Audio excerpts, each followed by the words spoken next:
Hi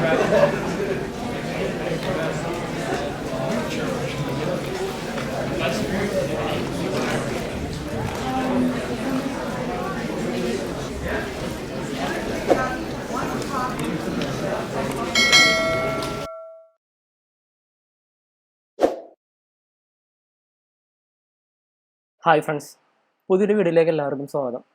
electrical റെസിസ്റ്റൻസിൻ്റെ series parallel കോമ്പിനേഷനാണ് നമ്മൾ ഈ ഒരു വീഡിയോയിലൂടെ നോക്കുന്നത്. ബേസിക് ആയിട്ടുള്ള ടോപ്പിക്കാണ്. കുറച്ച് ഒരു 2-3 example from basic level two കുറച്ച് കോംപ്ലിക്കേറ്റഡ് ആയിട്ടുള്ള ലെവൽ വരെയുള്ള 2-3 എക്സാമ്പിൾസ് ആയിരിക്കും ഈ ഒരു വീഡിയോയിലൂടെ നമ്മൾ ഡിസ്കസ് ചെയ്യുന്നത്. ഇതിൻ്റെ ബേസിക് ആയിട്ടുള്ള കൺസെപ്റ്റ് എന്ന് പറയുന്നത് 2 റെസിസ്റ്റേഴ്സ് സീരീസ് ആയിട്ട് കണക്റ്റ് ആവണമെങ്കിൽ, അതായത് ഇവിടെ 2 റെസിസ്റ്റേഴ്സ് കൊടുത്തിട്ടുണ്ട്. ഇതിനകത്ത് കൂടി നമ്മളൊരു കറണ്ട് പാസ് ചെയ്യുകയാണെന്നുണ്ടെങ്കിൽ ആ 2 റെസിസ്റ്ററിലും ഫ്ലോ ചെയ്യുന്ന കറണ്ട് എന്ന് പറയുന്നത് സെയിം തന്നെ ആയിരിക്കുള്ളൂ. അത്തരത്തിൽ സെയിം കറണ്ട് ഫ്ലോ ചെയ്യുന്ന റെസിസ്റ്ററുകളെയാണ് നമ്മൾ സീരീസ് ആയിട്ട് കണക്റ്റഡ് ആയിട്ടുള്ള റെസിസ്റ്റേഴ്സ് എന്ന് പറയുന്നത്. അത്തരത്തിൽ 2 റെസിസ്റ്റേഴ്സ് R1 R2 സീരീസ് ആയിട്ട് കണക്ട് ചെയ്യുകയാണെന്നുണ്ടെങ്കിൽ അതിൻ്റെ ഇക്വാലന്റ് റെസിസ്റ്റൻസ് എന്ന് പറയുന്നത് R1 + R2 ആയിരിക്കുള്ളൂ.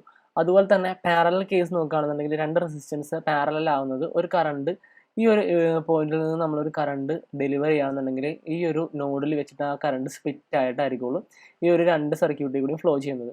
അത്തരത്തിലൊരു കറണ്ട് സ്പ്ലിറ്റ് അപ്പ് ആവുകയാണെന്നുണ്ടെങ്കിൽ ആ 2 റെസിസ്റ്റേഴ്സും പാരലലി കണക്റ്റഡ് ആണ് എന്നുള്ളതാണ് അർത്ഥം. അപ്പോൾ ഇവിടെ 2 പാരലൽ റെസിസ്റ്റേഴ്സ് R1 R2 കൊടുത്തിട്ടുണ്ട്. പാരലൽ റെസിസ്റ്റേഴ്സിൻ്റെ ഇക്വലന്റ് റെസിസ്റ്റൻസ് എന്ന് പറയുന്നത് R is equal to 1/R1 + 1/R2 the whole inverse ആയിരിക്കുള്ളൂ. അല്ലെങ്കിൽ നമ്മൾ സാധാരണ പറയുന്നത് 1/R is equal to 1/R1 + 1/R2. അത്തരത്തിൽ നമ്മൾ കാൽക്കുലേറ്റ് ചെയ്യുമ്പോൾ നമ്മൾ എടുത്തിട്ടുള്ളത് 1/R ആണെന്നുള്ളത് എപ്പോഴും ഓർത്തിരിക്കുക. അവസാനത്തിൽ നമ്മളത് ഈ 1/Rനെ നമ്മൾ വീണ്ടും ആറിലേക്ക് മാറ്റണം. അതാണ് ഇവിടെയുള്ള ആ ഒരു ⁻⁻1 വെച്ചിട്ട് ഡിനോട്ട് ചെയ്യുന്നത്. ഇനി നമുക്ക് ഈ ഒരു സീരീസ് പാരലൽ കോമ്പിനേഷൻസിൻ്റെ 2-3 എക്സാമ്പിൾസ് നോക്കാം. ആദ്യത്തെ എക്സാമ്പിൾ നോക്കുകയാണെന്നുണ്ടെങ്കിൽ ഇവിടെ 3 റെസിസ്റ്റേഴ്സ് ഉണ്ട്. ഒരു 15 ഓം റെസിസ്റ്റർ, രണ്ട് 20 ഓം റെസിസ്റ്റേഴ്സ്. അപ്പോൾ ഇതിനകത്ത് നമ്മൾ ഈ ഒരു 2 20 ഓം റെസിസ്റ്റേഴ്സ് നോക്കുകയാണെന്നുണ്ടെങ്കിൽ ഇത് രണ്ടും പാരലലി കണക്റ്റഡ് ആണ്. അതുമല്ല 2 റെസിസ്റ്റൻസിൻ്റെ വാല്യൂ സെയിം ആണ്.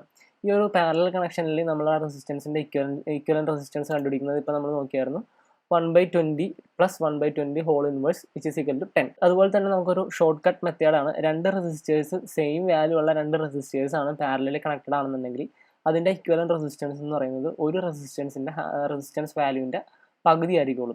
അപ്പോൾ ഈ 2 20 ഓം റെസിസ്റ്റൻസിനെ നമുക്കൊരു 10 ഓം റെസിസ്റ്റർ വെച്ചിട്ട് റീപ്ലേസ് ചെയ്യാൻ പറ്റും. ഇപ്പം നമുക്കിവിടെ ഉള്ളത് സീരീസ് കണക്ഷനിലുള്ള 2 റെസിസ്റ്റൻസ് ആണ്.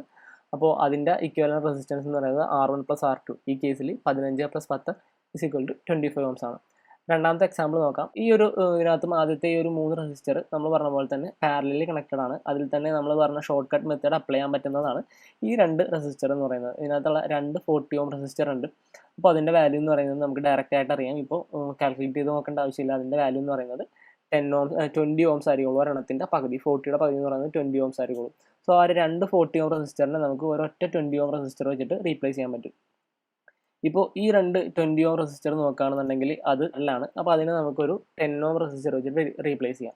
ഇപ്പോൾ ഉള്ള 3 റെസിസ്റ്റൻസും സീരീസ് ആയിട്ടാണ് കണക്റ്റ് ആയിട്ടുള്ളത്. അപ്പോൾ അതിൻ്റെ ഇക്വലന്റ് റെസിസ്റ്റൻസ് എന്ന് പറയുന്നത് 15 + 10 + 30 is equal to 55 ആയിരിക്കുള്ളൂ. നെക്സ്റ്റ് എക്സാമ്പിൾ നോക്കാം. ഇവിടെ ഒരു റെക്റ്റാങ്കിൾ ഫോർമേഷനിൽ 4 റെസിസ്റ്റൻസ് ആണ് കണക്റ്റ് ആയിട്ടുള്ളത്. അപ്പോൾ ഇത് ആദ്യം നമ്മൾ ഏത് സീരീസ് ആയിട്ടാണോ അല്ലെങ്കിൽ പാരലൽ ആയിട്ടാണോ കണക്റ്റ് ആയിട്ടുള്ളതെന്ന് നോക്കണം. അപ്പോൾ ഈ ഒരു പോയിന്റിൽ നിന്ന് നമ്മളൊരു കറണ്ട് കൊടുക്കുകയാണെന്നുണ്ടെങ്കിൽ ആ ഒരു കറണ്ട് ഈ ഒരു നോഡിൽ വെച്ചിട്ട് സ്പ്ലിറ്റ് ആവും. ഒരു 30 ഓം റെസിസ്റ്ററിലേക്ക് ഫ്ലോ ചെയ്യും, 10 ഓം റെസിസ്റ്റൻസിലേക്ക് ഫ്ലോ ചെയ്യും. ഇനി ഈ ഒരു 10 ഓം റെസിസ്റ്ററിലേക്ക് ഫ്ലോ ചെയ്യുന്ന കറണ്ട് തന്നെ പിന്നെ വേറെ ഒരിടത്തും സ്പ്ലിറ്റ് ആവുന്നില്ല. ആ ഒരു സെയിം കറണ്ട് തന്നെ ആയിരിക്കുള്ളൂ ഈ ഒരു 5 ഓം റെസിസ്റ്ററിൽ കൂടി ഈ ഒരു 50 ഓം റെസിസ്റ്ററിൽ കൂടി ഫ്ലോ ചെയ്യുന്നത്. അപ്പോൾ അതിൻ്റെ അർത്ഥം ഈ ഒരു 10 ഓം 5 ഓം 15 ഓം റെസിസ്റ്റേഴ്സ് സീരീസ് ആയിട്ടാണ് കണക്റ്റ് ആയിട്ടുള്ളത്. ആ മൊത്തത്തിലുള്ള കോമ്പിനേഷൻ എന്ന് പറയുന്നത് ഈ ഒരു 30 ഓം റെസിസ്റ്ററിന് പാരലായിട്ടാണ് കണക്റ്റ് ആയിട്ടുള്ളത്. അപ്പോൾ ഈ ഒരു 3 റെസിസ്റ്ററിനും പകരം അതിന് നമുക്ക് ഇക്വലൻ്റ് ആയിട്ടുള്ള 10 + 5 + 15 which is equal to 30 ohms. അപ്പോൾ ആ ഒരു 30 ഓം റെസിസ്റ്റർ വെച്ചിട്ട് നമുക്ക് ഈ ഒരു 3 റെസിസ്റ്റൻസിനെ റീപ്ലേസ് ചെയ്യാൻ പറ്റും. അപ്പോൾ ഈ ഒരു സർക്യൂട്ട് നമ്മൾ റീഡ്രോ ചെയ്യുകയാണെന്നുണ്ടെങ്കിൽ ഇവിടെ ഒരു 30 ഓം റെസിസ്റ്റർ ആദ്യം ഉണ്ടായിരുന്നത്, രണ്ടാമത്തത് ഈ 3 ഇക്വലൻ്റ് ആയിട്ടുള്ള 30 ഓം റെസിസ്റ്റർ ആണ്. അപ്പോൾ ഇവിടെ 2 റെസിസ്റ്റേഴ്സ് പാരലായിട്ടുണ്ട്. സെയിം വാല്യൂ ആണെന്നുണ്ടെങ്കിൽ നമുക്കറിയാം അതിൻ്റെ ഹാഫ് ആയിരിക്കുള്ളൂ ഇക്വലന്റ് റെസിസ്റ്റൻസ് എന്ന് പറയുന്നത് which is equal to 15 ohms. അടുത്ത ഒരു എക്സാമ്പിൾ നോക്കാം. ഇത് നമ്മൾ ഇതുവരെ ചെയ്തതിൽ നിന്നും കുറച്ചും കൂടി കോംപ്ലിക്കേറ്റഡ് ആയിട്ടുള്ള ഒരു എക്സാമ്പിളാണ്. ഇതിനകത്ത് നമുക്കിതൊക്കെ സീരീസ് ആണോ പാരലൽ ആണോ എന്ന് പോലും മനസ്സിലാക്കാനായിട്ട് കുറച്ച് ബുദ്ധിമുട്ടാണ്. അപ്പോൾ നമ്മൾ അത്തരത്തിലുള്ള ഒരു സർക്യൂട്ട് നമുക്ക് ഈസി ആയിട്ട് എങ്ങനെ സോൾവ് ചെയ്യാം എന്നുള്ളത് നമുക്ക് ഈ ഒരു എക്സാമ്പിളിലൂടെ നോക്കാം. ഇതിനകത്ത് നമുക്ക് ഏറ്റവും ആദ്യം ഐഡൻറ്റിഫൈ ചെയ്യാൻ പറ്റുന്നത് ഈ 2 റെസിസ്റ്ററാണ്. ഈ ഒരു 15 ഓം റെസിസ്റ്ററും ഈ ഒരു 5 ഓം റെസിസ്റ്ററും. ഈ 15 ഓം റെസിസ്റ്ററും 5 ഓം റെസിസ്റ്ററും നമുക്ക് കാണുമ്പോൾ തന്നെ അറിയാം ഇത് സീരീസ് ആയിട്ടാണ് കണക്ട് ആയിട്ടുള്ളത്. അപ്പോൾ സീരീസ് ആയിട്ട് കണക്ട് ചെയ്യുകയാണെന്നുണ്ടെങ്കിൽ അതിൻ്റെ ഇക്വലൻറ്റ് റെസിസ്റ്റൻസ് എന്ന് പറയുന്നത് രണ്ടിൻ്റെയും കൂടി സമ്മായിരിക്കുള്ളൂ, which is equal to 20 ohms. അപ്പോൾ ഈ രണ്ട് റെസിസ്റ്റർ നമുക്ക് റീപ്ലേസ് ചെയ്തിട്ട് അതിന് പകരമായിട്ട് ഒരു 20 ഓം റെസിസ്റ്റർ കൊടുക്കാൻ പറ്റും. അപ്പോൾ നമ്മൾ ആ 2 റെസിസ്റ്റർ റീപ്ലേസ് ചെയ്തിട്ട് അവിടെ 20 ഓം റെസിസ്റ്റർ കൊടുത്തിട്ടുണ്ട്. ഇനി ഈ 20 ഓം റെസിസ്റ്റർ അതിൻ്റെ സ്റ്റാർട്ടിംഗ് പോയിൻറ്റും എൻഡിങ് പോയിൻറ്റും സെയിം തന്നെയാണ്. അപ്പോൾ ഈ 2 റെസിസ്റ്റൻസും പാരലലി കണക്റ്റഡ് ആണ്. അത്തരത്തിൽ സെയിം വാല്യൂ ഉള്ള 2 റെസിസ്റ്റർ പാരലലി കണക്റ്റഡ് ആണെന്നുണ്ടെങ്കിൽ അതിൻ്റെ ഇക്വലൻറ്റ് റെസിസ്റ്റൻസിൻ്റെ വാല്യൂ എന്ന് പറയുന്നത് ഈ ഒരു റെസിസ്റ്റൻസിൻ്റെ ഹാഫ് ആയിരിക്കുള്ളൂ, അതായത് 10 ഓംസ് ആയിരിക്കുള്ളൂ. അപ്പോൾ ഈ 2 പാരലൽ റെസിസ്റ്റൻസിനെ നമുക്ക് ഒരു 10 ഓം റെസിസ്റ്റർ വെച്ചിട്ട് റീപ്ലേസ് ചെയ്യാൻ പറ്റും. അപ്പോൾ ആ 2 റെസിസ്റ്ററിനെ നമ്മൾ ഒഴിവാക്കിയിട്ട് ഒരു 10 ഓം റെസിസ്റ്റർ വെച്ചിട്ട് അതിന് റീപ്ലേസ് ചെയ്തിട്ടുണ്ട്. ഇനി ഈ ഒരു 10 ഓം റെസിസ്റ്ററും ഈ ഒരു 20 ഓം റെസിസ്റ്ററും സീരീസ് ആയിട്ടാണ് കണക്ട് ആയിട്ടുള്ളത്. അതായത് ഇവിടെ നിന്ന് ഒരു കറണ്ട് ഫ്ലോ ചെയ്യുകയാണെന്നുണ്ടെങ്കിൽ ആ കറണ്ട് 10 ഓം റെസിസ്റ്ററിൽ ഫ്ലോ ചെയ്തിട്ട് സെയിം കറണ്ട് തന്നെയായിരിക്കും ഈ ഒരു 20 ഓം റെസിസ്റ്ററിൽ ഫ്ലോ ചെയ്യുന്നത്. അപ്പോൾ ഈ 2 റെസിസ്റ്ററും സീരീസ് ആയിട്ടാണ് കണക്ട് ആയിട്ടുള്ളത്. അപ്പോൾ അതിൻ്റെ ഇക്വലൻ്റ് എന്ന് പറയുന്നത് 30 ഓംസ് ആയിരിക്കുള്ളൂ. അപ്പോൾ ഈ 2 റെസിസ്റ്ററിനെ നമുക്ക് ഒരു 30 ഓം റെസിസ്റ്റർ വെച്ചിട്ട് റീപ്ലേസ് ചെയ്യാൻ പറ്റും. അപ്പോൾ അത് രണ്ടും നമ്മൾ ഒഴിവാക്കിയിട്ടുണ്ട്. അതിന് പകരം ഒരു 30 ഓം റെസിസ്റ്റർ കൊടുത്തിട്ടുണ്ട്. ഇനി ഈ 2 30 ഓം റെസിസ്റ്റൻസ് അത് രണ്ടും പാരലലി കണക്റ്റഡ് ആണ്. ആ പാരലലി കണക്റ്റഡിന് ഇക്വലൻ്റ് ആയിട്ടുള്ള റെസിസ്റ്റൻസിൻ്റെ വാല്യൂ എന്ന് പറയുന്നത് 15 ഓംസ് ആയിരിക്കുള്ളൂ. രണ്ടും സെയിം വാല്യൂ ആണ്. അപ്പോൾ അതിൻ്റെ കാൽക്കുലേഷൻ്റെ ആവശ്യമില്ല. ഒരെണ്ണത്തിൻ്റെ പകുതി ആയിരിക്കുള്ളൂ അതിൻ്റെ ഇക്വലൻ്റ് എന്ന് പറയുന്നത്. അപ്പോൾ 15 ഓംസ് ആണ്. അപ്പോൾ ഈ 2 30 ഓം റെസിസ്റ്ററിനെ നമുക്ക് ഒരൊറ്റ 15 ഓം റെസിസ്റ്റർ വെച്ചിട്ട് റീപ്ലേസ് ചെയ്യാൻ പറ്റും. ഇതിന് തൊട്ട് മുമ്പ് നോക്കിയ എക്സാമ്പിൾ പോലെ തന്നെ ഒരു റെക്റ്റാങ്കിൾ ഫോർമേഷനിലാണുള്ളത്. അപ്പോൾ അതിനകത്ത് ഈ ഒരു 5 ഓം റെസിസ്റ്ററും 15 ഓം റെസിസ്റ്ററും 20 ഓം റെസിസ്റ്ററും സീരീസ് ആയിട്ടാണ് കണക്ട് ആയിട്ടുള്ളത്.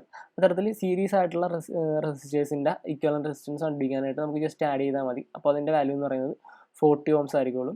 അപ്പോൾ ഈ 3 റെസിസ്റ്ററിന് പകരമായിട്ട് നമുക്ക് ഒരൊറ്റ 40 ഓം റെസിസ്റ്റർ കണക്ട് ചെയ്യാൻ പറ്റും. ഇപ്പോൾ ഇവിടെ നമുക്ക് ബാക്കിയുള്ളതിൽ ഈ 2 40 ഓം റെസിസ്റ്റർ വീണ്ടും പാരലലാണ്. അപ്പോൾ അതിന് പകരമായിട്ട് നമുക്കൊരു ഒറ്റ 20 ഓം റെസിസ്റ്റർ കൊടുക്കാൻ പറ്റും. അപ്പോൾ ആ ഒരു 2 40 ഓം റെസിസ്റ്റേഴ്സ് റീപ്ലേസ് ചെയ്തിട്ട് ഒരു സിംഗിൾ 20 ഓം റെസിസ്റ്റർ കൊടുത്തിട്ടുണ്ട്. ആ ഒരു സിംഗിൾ 20 ഓം റെസിസ്റ്ററും ഈ ഒരു 30 ഓമും ഈ ഒരു 50 ഓമും ഇപ്പോൾ സീരീസ് ആയിട്ടാണ് കണക്ട് ആയിട്ടുള്ളത്. അപ്പോൾ അതിൻ്റെ ഇക്വലൻ്റ് എന്ന് പറയുന്നത് R1 + R2 + R3 which is equal to 100 ohms ആയിരിക്കുള്ളൂ. അപ്പോൾ ഇത്തരത്തിലാണ് നമ്മൾ series parallel combination circuits solve ചെയ്യുന്നത്. ഒരുമാതിരിപ്പെട്ട കോമ്പറ്റേറ്റീവ് എക്സാംസിലൊക്കെ ഇത് ചോദിക്കാറുണ്ട്. അപ്പോൾ ഇത്തരത്തിൽ കോംപ്ലിക്കേറ്റഡ് എക്സാംസ് സോൾവ് ചെയ്യാൻ വേണ്ടിയിട്ട് നമുക്കൊരു പ്രാക്ടീസും കൂടി ആവശ്യമുണ്ട്. കുറച്ച് കഴിയുമ്പോൾ സ്വാഭാവികമായിട്ട് നമ്മളതൊക്കെ മറന്നു പോകും. അപ്പോൾ ഇതൊക്കെ ഇടയ്ക്കിടയ്ക്ക് പ്രാക്ടീസ് ചെയ്ത് പോവുക. മറ്റൊരു വീഡിയോയിൽ പുതിയൊരു ടോപ്പിക്കുമായി വീണ്ടും കാണാം. Thank you.